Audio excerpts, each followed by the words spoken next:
भारत और इंग्लैंड के बीच लॉर्ड्स में खेला गया तीसरा टेस्ट मैच रोमांच के शिखर पर जाता हुआ नजर आया। यह मुकाबला लंबे समय तक दर्शकों को याद रहेगा, क्रिकेट फैंस को याद रहेगा। और क्यों न रहे, जिस तरह से यह टेस्ट मुकाबला हमने देखा है, ये बात अलग है कि यह मुकाबला इंग्लैंड ने 22 रनों से अंततः जीता जरूर, लेकिन इस मुकाबले में अगर कहें तो वाकई में असली जीत जो नजर आई है वो आई है टेस्ट क्रिकेट की जीत। क्रिकेट की जीत और दोनों टीमों में एक जो संघर्ष क्षमता नजर आई, और कहना चाहिए जुझारूपन नजर आया। एक कहीं ना कहीं आप कह सकते हैं टसल भी दिखी, और एक दूसरे को परास्त करने के लिए पूरा समर्पण दिखा। सब कुछ क्या क्या नहीं था इस टेस्ट मुकाबले में, लेकिन जिस तरह से कांटे का मुकाबला चला है उसके झलक आपको पहली पारी में ही मिल गई थी, जहां पे हमने देखा कि इंग्लैंड ने पहली पारी में 387 रन बनाए, जो रूट ने शानदार शतक बनाया आए, और भारतीय टीम की से बात करें, जसप्रीत बुमराह का वही पहनापन नजर आया।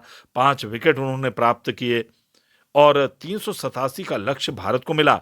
भारत ने भी, कमाल की बात यह कि जब 387 के पास हम जा रहे थे, उस इनिंग में भी हमने रोमांच देखा, कांटे का संघर्ष देखा, और ये सोचा नहीं था कि आखिरकार ये पहली पारी टाई हो जाएगी स्कोर पे।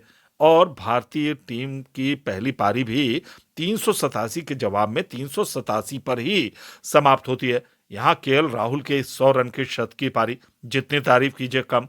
करुण नायर ने भी अपने बल्ले से संक्षिप्त पारी खेली, लेकिन अच्छे 40 रन बनाए। और रविंद्र जडेजा, जिन्होंने लगातार तीसरा अर्धशतक बनाया सीरीज में, उनकी बल्लेबाजी की आप सराहना कर सकते हैं। और 387 में जिस तरह से भारतीय बल्लेबाजों ने भी, अंतिम पायदान के बल्लेबाजों ने भी, जैसे वाशिंगटन सुंदर 23, नीतीश कुमार रेड्डी 30, इन लोगों ने जज्बा दिखाया, उसकी तारीफ करनी पड़ेगी।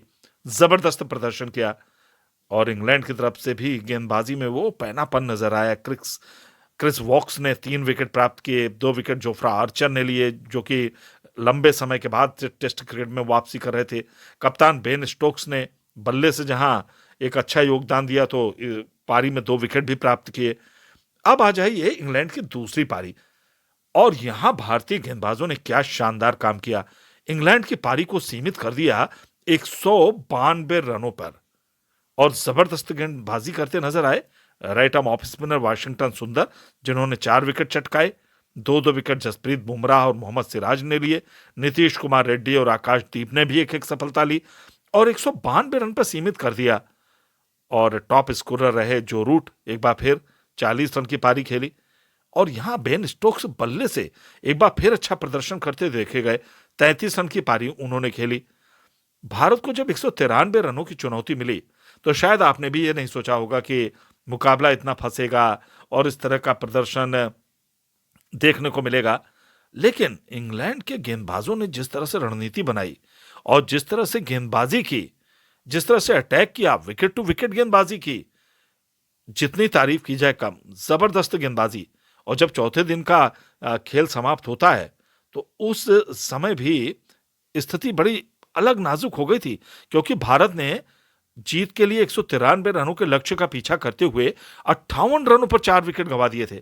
देखिए, मुझे जो यहां लग रहा है ना, वो थोड़ा सा ये जरूर लग रहा है कि जब 3 विकेट डाउन हुए थे, तब आकाशदीप को जो बल्लेबाजी के लिए भेजा गया, शायद वो फैसला उतना सटीक नजर आता नहीं है, क्योंकि अगर आकाशदीप में वो विश्वास अभी उतना ज्यादा खेले नहीं है, ऐसा सोच है, ऐसी एक कहीं ना कहीं फीलिंग आ रही है कि यहां पे अगर आकाशदीप की जगह 3 डाउन में बल्लेबाजी करने के लिए आपके पास 3 लेफ्टी थे, वाशिंगटन वाशिंगटन सुंदर है, रविंद्र जडेजा हैं, और इसके अलावा अगर देखें तो रविंद्र जडेजा, वाशिंगटन सुंदर के अलावा आपके पास ऋषभ पंत, 3 लेफ्ट हैंडेड बल्लेबाज हैं।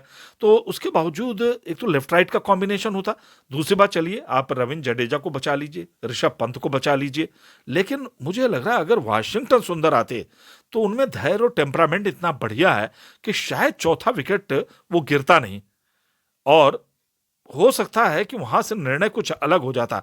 तो एक जो बात नजर आती है जो बल्लेबाजी में तब्दीली नाइट वॉचमैन के लिए भेजा गया, ये बात तो सही है। आकाशदीप को अपने मुख्य बल्लेबाजों को सुरक्षित किया जाता है, जब अंतिम समय का खेल आता है नाइट वॉचमैन के रूप में उनको भेजा गया, ये फैसला। लेकिन शायद वाशिंगटन सुंदर आते तो स्थितियां कुछ अलग होती, और हो सकता है ये मुकाबला, बड़ी बात नहीं है कि हम जीत भी जाते, आसानी के साथ जीत जाते। लेकिन जब चौथे दिन का खेल शुरू होता है तो फिर जो कि चोटिल है, अगर आप देखें हाथ में चोट है, ऋषभ पंत के बाएं हाथ के बैटर हैं, शानदार पारी उन्होंने खेली थी, खासतौर से पहली इनिंग में बढ़िया प्रदर्शन किया था, 74 रन बनाए थे। उनको बल्लेबाजी के लिए भेजा गया, नाबाद बैटर क्रीज पे मौजूद थे रविंद्र जडेजा, तो दोनों को भेजा गया। लेकिन जल्दी ही ऋषभ पंत कुछ खास कर नहीं पाए, और भारत का जो पांचवां विकेट था वो जल्दी ही पहले तो केएल ऋषभ पंत के रूप में गिरा जब वो पवेलियन लौटे। इसके बाद जब केएल राहुल आउट होते हैं तो वहां से स्थिति काफी खराब हो जाती है, क्योंकि केएल राहुल एक ऐसे बल्लेबाज हैं जो कि मैच का रुख पलटने की क्षमता रखते हैं। जबरदस्त बल्लेबाजी कर रहे थे, उनके ऊपर ही पारी पूरी तरह से टिकी हुई थी। 39 रन की क्या पारी खेली उन्होंने, 6 चौके भी लगाए, बढ़िया प्रदर्शन किया। अब पूरा कहीं ना कहीं दायित्व और जिम्मेदारी रविंद्र जडेजा के ऊपर आ गई, और रविंद्र जडेजा ने जबरदस्त प्रदर्शन किया। वाशिंगटन सुंदर आए, वो शून्य पे ही आर्चर का शिकार बने, और एक बड़ी जबरदस्त चीज चीज देखी गई, जब भारत लक्ष्य का पीछा कर रहा था, ऐसे में इंग्लैंड के सीम गेंदबाजों ने जिस तरह का प्रदर्शन किया, कप्तान बेन स्टोक्स ने जिस तरह की गेंदबाजी की, तारीफ करिए। क्योंकि भारत के पास दबाव था, रविंद्र जडेजा को भी विकेट पर बचे रहना था। जो बल्लेबाज आए थे नीतीश कुमार रेड्डी, उन वो भी बहुत समय विकेट पर बिताए, 53 गेंदें खेली, 13 रन बनाए, अच्छी बल्लेबाजी कर रहे थे। और उस समय इंग्लैंड ने जिस तरह से मौका नहीं दिया ना सांस लेने का, जोफ्रा आर्चर का अटैक नजर आया, क्रिस वोक्स का, इसके अलावा बेन स्टोक्स ने जिस तरह की गेंदबाजी की, ब्राइडन कार्स ने जिस तरह से गेंदबाजी की, तो वो अटैक में हम देख रहे थे कि किनारा भी लग रहा है तो फील्डर पे जा रही है, और आप शॉट्स खेल रहे हैं वो प्लेस नहीं हो रहे हैं। तो इतनी कमाल की क्रिकेट, आला दर्जे की क्रिकेट देखने को मिली। लेकिन यहां आप तारीफ करती है भारतीय बल्लेबाजों की, जिस तरह से संघर्ष क्षमता दिखाई है, जिस तरह से उन्होंने एक न हार मानने का जज्बा दिखाया है, जितनी तारीफ की जाए उतनी कम। रविंद्र जडेजा की करिए आप, और इसके बाद अगर जसप्रीत बुमराह पे आ जाएं अब आप, जिन्होंने क्या बल्लेबाजी की, 54 गेंदों में 5 बनाए, 30 गेंदों में 4 बनाए। मोहम्मद सिराज ने जबरदस्त प्रदर्शन किया, तो क्या जज्बा दिखाया। लंबे समय तक यह मुकाबला याद रहेगा हमें।